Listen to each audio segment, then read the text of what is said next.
Tu t'es déjà demandé c'était qui le voyou le plus bête de l'histoire? Parce que moi, oui.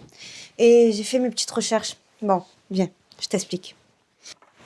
Lui, c'est Mark Arthur Weller, un Américain bien évidemment. Il n'y a que pour faire des conneries comme ça. En 1995, il va braquer 2 banques. Et contrairement à moi, il y va à visage découvert. Il n'est pas masqué. Tu connais la technique des lettres magiques avec du jus de citron.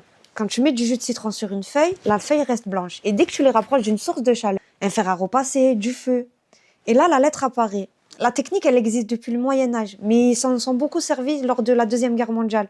Tu as fait le raccourci? Parce que M. Weller, il a fait le plus gros raccourci de l'histoire. Il s'est dit, il suffit que je mette du jus de citron sur ma tête et je vais disparaître. Il suffit juste que je me rapproche pas trop d'une source de chaleur.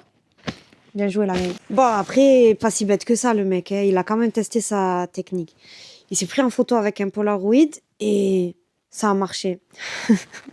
Bon, ça a marché soit parce que le Polaroid, il était cassé, soit parce qu'il s'était mis trop de jus de citron dans la tête et qu'il voyait plus rien. Et puis, quand il se fait arrêter en 1995, le mec, il est sûr de lui. Il comprend pas pourquoi on voit son visage sur les vidéos de surveillance. Sa seule phrase, c'était « Mais pourtant, je me suis bien enduit le visage de jus. » Bref, 24 ans de prison. La prisona. C'est devenu un vrai cas d'école, hein. Ça a amené des scientifiques à se poser de réelles questions, un scientifique notamment. Lui, il s'est pas dit il est complètement bête. Il s'est demandé comment une personne qui a la certitude d'avoir complètement raison peut avoir à ce point tort. T'as quelqu'un en tête là, non? Il lance des études de grammaire, de logique, un gros truc, un énorme truc. Ils observent toujours la même chose, que les personnes qui obtiennent les pires résultats, c'est toujours les mêmes. C'est ceux qui s'auto-évaluent le mieux.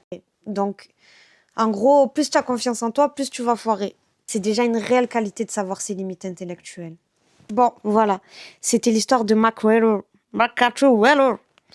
Et si tu veux d'autres histoires, dis-moi en commentaire. À plus.